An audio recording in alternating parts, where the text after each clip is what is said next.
जय Hind. Welcome to विजय पथ। आज की इस क्लास में बायो का मोस्ट इंपॉर्टेंट सेक्शन हम कवर करेंगे, दैट इज ब्लड। रक्त से जुड़े हुए जो भी इंपॉर्टेंट क्वेश्चन है उन सारी चीजों को वन बाय वन हम डिस्कस करने वाले हैं। सबसे पहले जो हमारा बेसिक इंट्रोडक्शन पार्ट है ब्लड का, उसको कवर करेंगे कि किस तरीके के क्या क्या क्वेश्चन जो है वो बनाए जा सकते हैं। ठीक है जी, देखेंगे। सबसे पहले हमारे पास है कि जो कंपोजिशन है ब्लड की वो किस तरीके से बनाई जाती है, यानी कि हमारा जो खून है वो किन किन चीजों से मिलके बना है। ठीक है, उसके अंदर क्या है, क्या प्लाज्मा है, वाटर है, प्लेटलेट्स हैं, उन सारी चीजों को डिटेल वाइज हम डिस्कस करेंगे। सबसे पहले ये है कि जो हमारा ब्लड है उसमें जो टिश्यूज पाए जाते हैं वो सबसे सॉफ्टेस्ट टिश्यू होते हैं। ब्लड को अगर हम टच करें, ठीक है, तो बिल्कुल एक लिक्विड पार्ट की तरह हमें वो लगता है, क्योंकि क्योंकि उसके जो टिश्यूज हैं वो कैसे हैं, बिल्कुल सॉफ्टेस्ट टिश्यू हैं, बिल्कुल नाजुक जो है उसके वो उत्तक हैं। टिश्यू का मतलब होता है उत्तक। अब ये उत्तक क्या चीज है, आपने कोशिका सुनी होगी, that is cell, the basic unit of life. इस सेल के कॉम्बिनेशन को ही टिश्यू बोला जाता है। जब आपस में सेल एक कॉम्बिनेशन बना लेती है तो उसको हम क्या कहते हैं, टिश्यू कहते हैं। और ब्लड भी क्या है, एक टिश्यू है, एक कनेक्टिव टिश्यू है, क्योंकि हमारी पूरी बॉडी को कनेक्ट करने का काम कर रहा है। अब वो हार्ड है कि सॉफ्ट है, तो उससे हमें ये पता चल गया कि उसका नेचर कैसा है, सॉफ्टेस्ट टिश्यू है। नेक्स्ट यहाँ पे बात करें जो हमारे ह्यूमन बॉडी का लगभग कितने परसेंट होता है, 7% होता है। यानी कि अगर किसी का वेट 100 kg है, अगर किसी का वेट 100 kg है, ठीक है, तो उस 100 kg में 7% जो होगा, 7% यानी कि 7 किलो जो है वो किसका वेट होगा, ब्लड का वेट होगा। आपको ध्यान रखना है, चाहे किसी का वेट कितना भी क्यों ना हो, ठीक है, उसका 7% हिस्सा किससे बना होता है, ब्लड से मिलकर बना होता है। ये चीज आपको ध्यान रखनी है। इसके बाद आता है रक्त का नेचर की अगर बात करें, तो जो ब्लड है उसका नेचर जो हल्का सा एल्कलाइन नेचर होता है। एल्कलाइन का मतलब होता है हल्का सा क्षारीय। अब ये एसिडिक और बेसिक नेचर को बता रहा है। एसिडिक और बेसिक कहां से पता चलेगा, उसकी पीएच वैल्यू से। पीएच वैल्यू कितनी होती है ब्लड की, 7.4 होती है। जिसकी वैल्यू 7 से आगे जाएगी वो बेसिक आएगा, 7 रहेगी वो न्यूट्रल है, और 7 से कम जाएगी तो वो एसिडिक आएगा। अच्छा, हम पानी पीते हैं तो पानी का जो पीएच है वो कितना आता है, 7 आता है। ठीक है, हम जो नॉर्मल वाटर पीते हैं घरों में उसका पीएच 7 कभी नहीं हो सकता। अगर आप एक महंगी वाली कोई एक बोतल ले रहे हैं, 10-20 रुपए की बात भी नहीं कर रहा हूं, जो 100-150 रुपए की बोतल मिलती है उसके पीएच को मेंटेन किया जाता है 7 पर। और बाकियों का जो पीएच वैल्यू है वो आपका या तो 6 पॉइंट समथिंग होगा या 7 पॉइंट समथिंग होगा, न्यूट्रल नहीं होता है। ठीक है, अगर हम उस वाटर को पीते हैं तो हमारी बॉडी को उतना ज्यादा हार्म नहीं होता है, लेकिन ध्यान रखेंगे अगर हमारे ब्लड का पीएच वैल्यू हल्का सा भी अगर चेंज होता है, जैसे 7.5 या 7.6 हो गया, ह्यूमन की डेथ हो सकती है। पीएच वैल्यू ब्लड की कभी भी किसी हाल में चेंज नहीं हो सकती। अगर वो हल्का सा एसिडिक या बेसिक जाएगा तो उसकी वजह से क्या होगा, हमारे जितने ऑर्गन्स हैं वो अपना काम करना बंद कर देंगे। उस जो सिचुएशन को हम बोलते हैं कि कोई भी ऑर्गन क्या हो गया, फेल हो गया, वो अपना काम नहीं करेगा, क्योंकि बॉडी किसके ऊपर रन कर रही है, सारा का सारा ब्लड के ऊपर। हमारी बॉडी को जितने भी विटामिन, मिनरल्स, कार्बोहाइड्रेट मिल रहे हैं किसके थ्रू मिल रहे हैं, ब्लड के थ्रू मिल रहे हैं। जितनी एनर्जी है किसके थ्रू मिल रही है, ब्लड के थ्रू मिल रही है। तो इसका पीएच वैल्यू जो है वो आपका 7.4 रहता है, दैट इज फिक्स। हमारे ब्लड में किन किन चीजों को जो है वो कंबाइन किया जाता है, ऐसी कौन सी चीजें हैं जिनका आदान प्रदान होता है, शेयर की जाती है, जैसे कि गैसों का। हमारे ब्लड के अंदर कौन सी गैस होती है, ऑक्सीजन गैस। और वहां से कुछ ना कुछ वेस्ट भी तो निकलेगा, कार्बन डाइऑक्साइड निकलेगी, उस गैस को बाहर निकालेगी। ठीक है, पोषक तत्व हैं, दैट इज न्यूट्रिएंट्स हैं, उसके बाद हार्मोन्स हैं, या जो भी वेस्ट प्रोडक्ट हैं, इन सभी चीजों का जो भी ट्रांसपोर्ट सिस्टम है वो किसके अंडर करवाया जाता है, ब्लड के थ्रू ही करवाया जाता है। ये सारी चीजें आपको ध्यान रखनी है। सिंपल से क्वेश्चन बन रहे हैं। ब्लड को कनेक्टिव टिश्यू बोलते हैं, लिक्विड पार्ट है, रेड कलर का है, पीएच वैल्यू 7.4 है, सॉफ्टेस्ट टिश्यू है। टिश्यू का मतलब कॉम्बिनेशन ऑफ सेल, और सेल को हम बेसिक स्ट्रक्चर या बेसिक यूनिट ऑफ लाइफ के नाम से भी जानते हैं, जिसको डिस्कवर किया था रॉबर्ट हुक ने। अब यहां पर बात करते हैं पीएच की वैल्यू। पीएच का जो पीएच जो स्केल जिनके द्वारा डिस्कवर करवाई गई उनका नाम है एसपी सोरेंसर। ये भी आपको ध्यान में रखना है, एसपी सोरेंसर ने किसकी डिस्कवरी की, पीएच स्केल की। पीएच का मतलब क्या है, पीएच का मतलब है पोटेंशियल ऑफ हाइड्रोजन, कि उस सब्सटेंस में कितना हाइड्रोजन है। अगर उसके अंदर H पॉजिटिव आयन ज्यादा है तो वो एसिडिक होगा, और अगर OH नेगेटिव आयन ज्यादा है दैट इज वो बेस होगा। ये बेसिक से कॉन्सेप्ट आपको ध्यान में रखने हैं। नेक्स्ट पार्ट पे आते हैं। इसके बाद ब्लड जो है वो दो चीजों से मिलके बना है, यानी कि ब्लड के कितने कंपोनेंट आ गए, दो कंपोनेंट आ गए। एक आता है ब्लड प्लाज्मा और दूसरा आता है ब्लड सेल। दो कंपोनेंट हैं, एक है ब्लड प्लाज्मा और दूसरा है ब्लड सेल। अच्छा, अपने आप में ब्लड अगर 100% है तो उस 100% का 55% हिस्सा किसके द्वारा बनाया जाता है, प्लाज्मा के थ्रू बनता है। और बाकी जो पेंडिंग हिस्सा रह गया 45%, उसमें किस चीज की बात की जा रही है, ब्लड सेल की बात कर रहे हैं। तो ब्लड को बनाने के लिए कौन सी चीजें दो हमारे पास जरूरी है, सबसे पहले प्लाज्मा और second thing is blood cell, जिसमें से प्लाज्मा 55% जो कि मेजॉरिटी में है, और 45% कौन होता है, ब्लड सेल होता है। अब प्लाज्मा किन किन चीजों, उसके कौन कौन से टाइप हैं, ठीक है, उसमें कौन कौन सी चीजें कैरी करती हैं। सबसे पहला अकार्बनिक तत्व, इनऑर्गेनिक एलिमेंट। इनऑर्गेनिक एलिमेंट का मतलब है जिसमें कार्बन और हाइड्रोजन की बात नहीं की जाती है। कोई ऐसा सब्सटेंस जिसमें कार्बन हाइड्रोजन की बात हो रही है, जैसे कि मीथेन, तो वो एक ऑर्गेनिक सब्सटेंस होगा। जिसमें कार्बन हाइड्रोजन की बात नहीं कर रहे हैं वो कौन सा जाएगा, आपका इनऑर्गेनिक सब्सटेंस जाएगा। ठीक है, न्यूट्रिएंट्स भी किसके पास जाते हैं, प्लाज्मा के पास। ठीक है, प्लाज्मा प्रोटीन भी किसका टाइप है, प्लाज्मा का। तो प्लाज्मा 55%, जिसके कितने हिस्से, 3 हिस्से, ध्यान रखना है। नेक्स्ट आता है रक्त कोशिकाएं, ब्लड सेल। तो आपने सुना होगा आरबीसी, डब्ल्यूबीसी और प्लेटलेट्स, जो कि सबसे इंपॉर्टेंट एक रोल प्ले करते हैं। आरबीसी डब्ल्यूबीसी अगर कम ज्यादा हो जाएं तो हमारी बॉडी को कुछ ना कुछ इंपैक्ट पड़ जाता है, वीकनेस आ जाती है, चक्कर आना स्टार्ट हो जाते हैं, कुछ भी हो सकता है। आरबीसी का मतलब है रेड ब्लड सेल, डब्ल्यूबीसी का मतलब है व्हाइट ब्लड सेल, और एक लास्ट जो है वो है ब्लड का ही पार्ट, दैट इज प्लेटलेट्स। तो प्लेटलेट्स भी कम नहीं होने चाहिए। नेक्स्ट, इसके बाद हमने टाइप इसके पढ़ लिए। ब्लड के दो टाइप आते हैं, यानी कि दो चीजों से मिलकर बना, एक प्लाज्मा और दूसरा है ब्लड सेल। ब्लड सेल के भी 3 हिस्से और प्लाज्मा के भी 3 हिस्से। ब्लड को बनाने में सबसे ज्यादा मेजॉरिटी में कौन सा पार्ट रहता है, प्लाज्मा, जो कि 55% है। ठीक है जी, नेक्स्ट पे आते हैं। सबसे पहले प्लाज्मा की बात करते हैं, कुछ नए क्वेश्चन आपको देखने को मिलेंगे इसमें। प्लाज्मा जो है वो लिक्विड पार्ट होता है, और इसके अंदर 55% हिस्सा जो है वो ब्लड का होता है। ये एक लिक्विड पार्ट है, और इसमें हम किसकी बात कर रहे हैं, 55% हिस्सा जो है वो किसका है, ब्लड का हिस्सा है।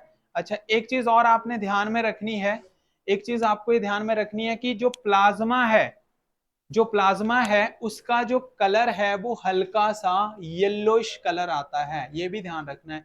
ब्लड का कलर जो है वो कौन सा है, ब्लड का कलर है रेड, और प्लाज्मा का कलर कौन सा है, वो है light yellow colour. Yellowish colour किसका आता है, प्लाज्मा का कलर आता है। हमारे प्लाज्मा में 90 to 92% वाटर है, उसके बाद प्लाज्मा प्रोटीन आता है, अकार्बनिक पदार्थ हैं, कार्बनिक पदार्थ हैं, हार्मोन्स हैं, एंजाइम हैं, गैसें हैं, उन सब के कॉम्बिनेशन से ही क्या बनाया गया है, ब्लड प्लाज्मा। बट एक चीज आपको ये पता चली कि ब्लड में प्लाज्मा की हिस्सेदारी कितनी, 55%, और उसी 55 को अगर हम 100 मान के चलें तो सबसे ज्यादा मेजोरिटी में कौन सी चीज पाई जाती है, जल पाया जाता है। कितना परसेंट, 90 से 92%, यानी कि हमारा जो ब्लड है उसमें सबसे इंपॉर्टेंट रोल किसका है, पानी का। पानी से ही वो चीज जो है वो बनाई गई है। ठीक है, तो ये चीजें आपको नोट करनी है। अच्छा, इसके अंदर कुछ प्रोटीन है, प्लाज्मा प्रोटीन की बात करते हैं। सबसे पहले है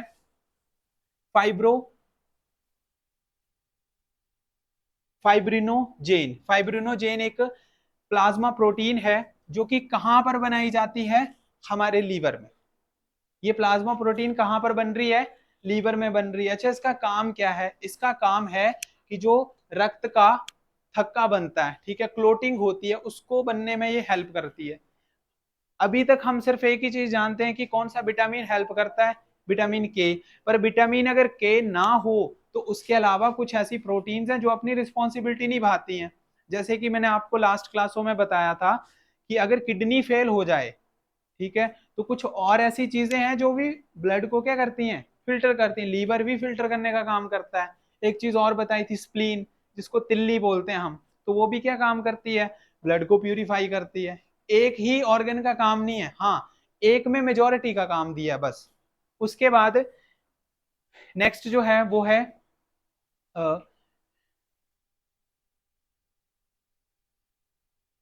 नेक्स्ट वाली हमारे पास जो प्लाज्मा प्रोटीन है उसका नाम है ग्लोब्यूलिन।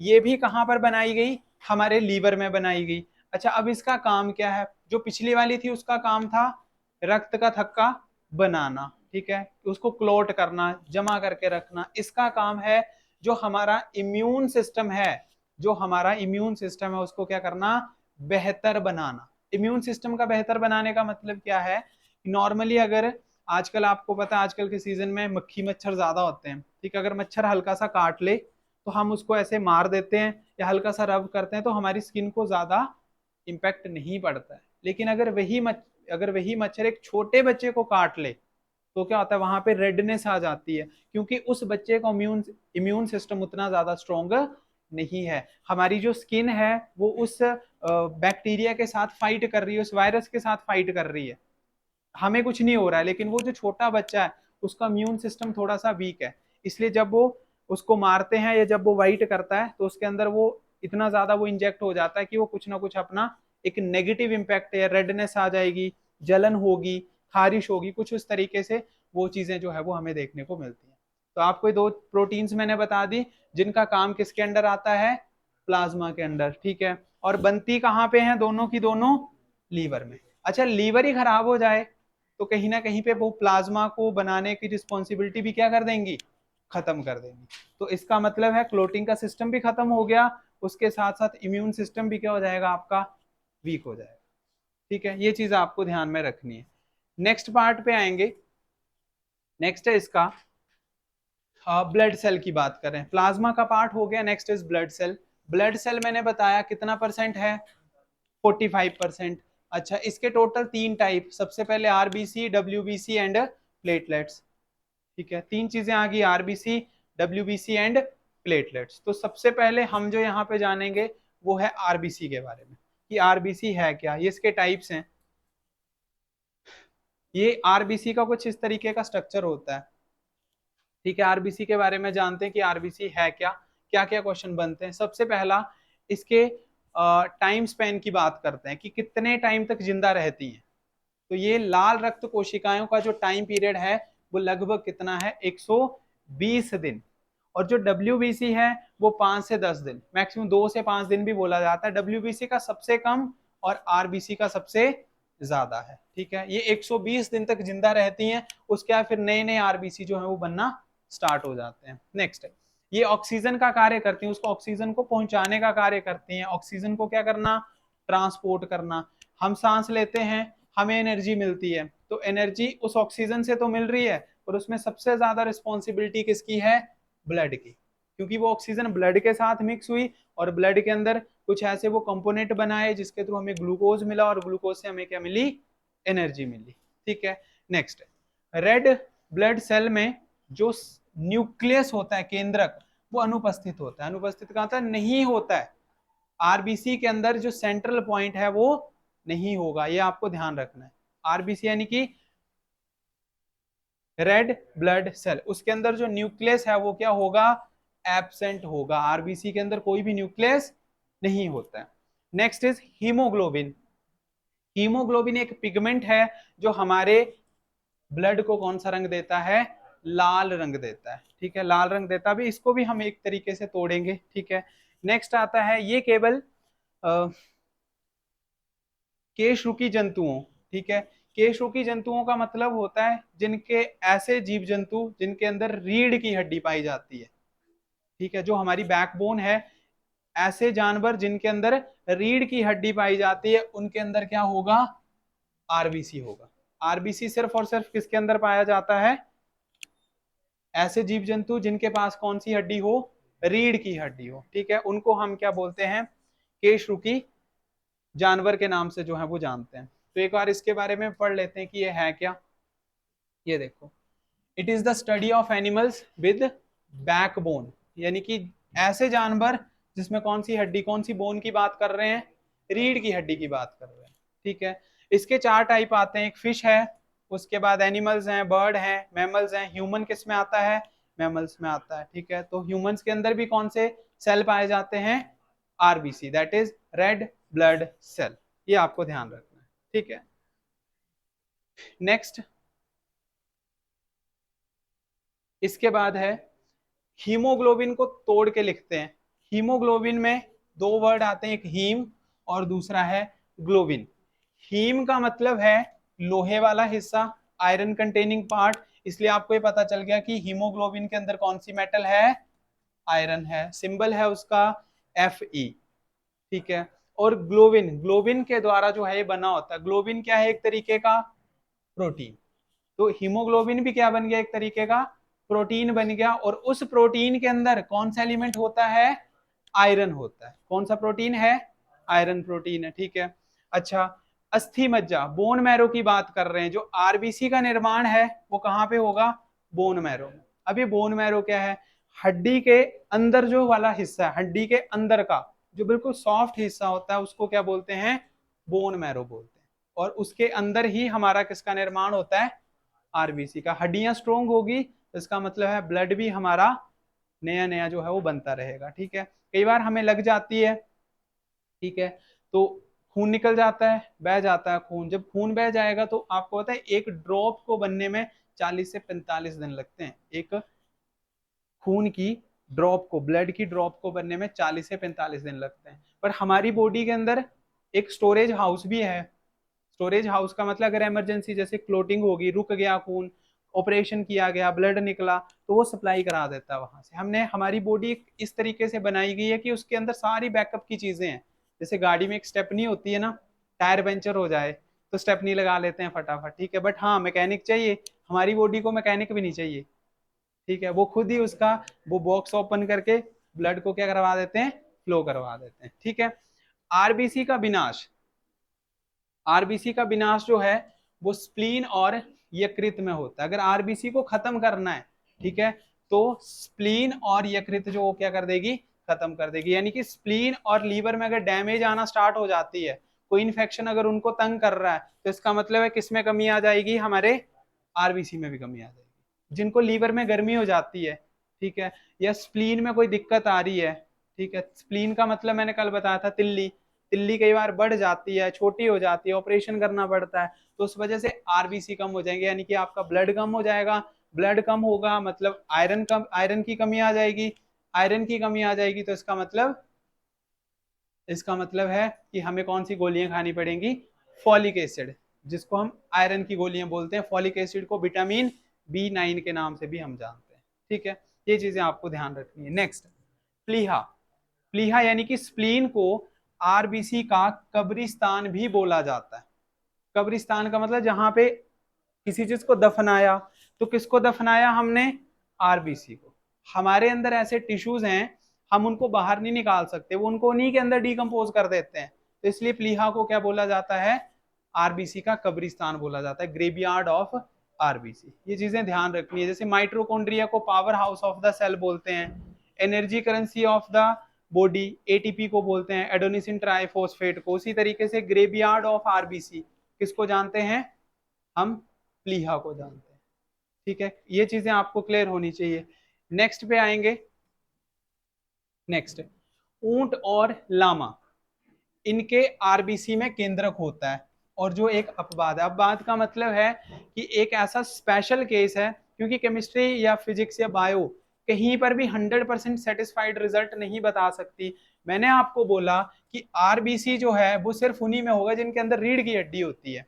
तो ऊंट जो है या फिर लामा, ये हिली एरिया में पाए जाते हैं। ठीक है, ऊंट एक लामा की तरह ही है, कुबड़ होता है उसके वहां पे पीठ में, तो उसकी रीढ़ की हड्डी है। लेकिन ये क्या है, एक अपवाद। अपवाद का मतलब एक स्पेशल केस है, आरबीसी के अंदर केंद्रक नहीं होता है। लेकिन क्वेश्चन ये बनेगा, ऐसे कौन से जानवर हैं जिनके अंदर रीढ़ की हड्डी तो है बट उनके आरबीसी में क्या पाया जाता है, केंद्रक भी पाया जाता है। तो उस केस में क्या राइट आंसर आएगा यहाँ पर, ऊंट और लामा। ठीक है, protein, iron, vitamin B6, B12 और फोलिक अमल, ये सारे आरबीसी को बनाने में हेल्प करते हैं। ठीक है, ये चीजें आपको ध्यान में रखनी है। आरबीसी को बनाने का काम किसका है, यहाँ पर प्रोटीन का, आयरन का, विटामिन का, B12 का और फॉलिक एसिड का। ठीक है, ये ध्यान रखना है। आरबीसी की जो गणना है वो हीमोसाइटोमीटर के द्वारा की जाती है। आरबीसी की गणना कौन करेगा, हीमोसाइटोमीटर, एक डिवाइस है उसके द्वारा उसकी गणना की जाती है। अब जैसे हम कई बार आरबीसी चेक करवाते हैं, नॉर्मली जब भी हम बीमार होते हैं तो हमारा एक टेस्ट होता है, that is CBC test. CBC common blood count, common blood count एक टेस्ट होता है जिसके थ्रू आरबीसी, डब्ल्यूबीसी, प्लेटलेट्स, उनकी जानकारी हमें मिलती है कि क्या वो आरबीसी प्रॉपर तरीके से हमारी बॉडी के अंदर हैं या नहीं है। ठीक है, तो हमें कौन से मीटर से पता चलता है, हीमोसाइटोमीटर। हीमोसाइटोमीटर क्या काम कराएगा, आरबीसी की जानकारी देगा। ठीक है, आरबीसी लाखों में होते हैं, करोड़ों में होते हैं। अगर वो उसकी कमी आ जाए तो वीकनेस आना स्टार्ट हो जाएगी। कमी आने का मतलब कुछ और भी है, जरूरी नहीं है वीकनेस। कमी आने का मतलब है कि जैसे यकृत में खराबी, लीवर में इन्फेक्शन हो गया, स्प्लीन को अगर कोई चीज डैमेज कर रही है, किडनी को कोई चीज खराब कर रही है, तो इसका मतलब आरबीसी में भी क्या आ जाएगी, कमी आ जाएगी। ठीक है, इसके बाद, ठीक है, तो ये आरबीसी का इतना सा हमारा टॉपिक है। जल्दी इसके नेक्स्ट सेकंड पार्ट के साथ जिसको हम स्टार्ट करने वाले हैं डब्ल्यूबी से, उसके साथ जो है वो आगे हम कंटिन्यू करेंगे।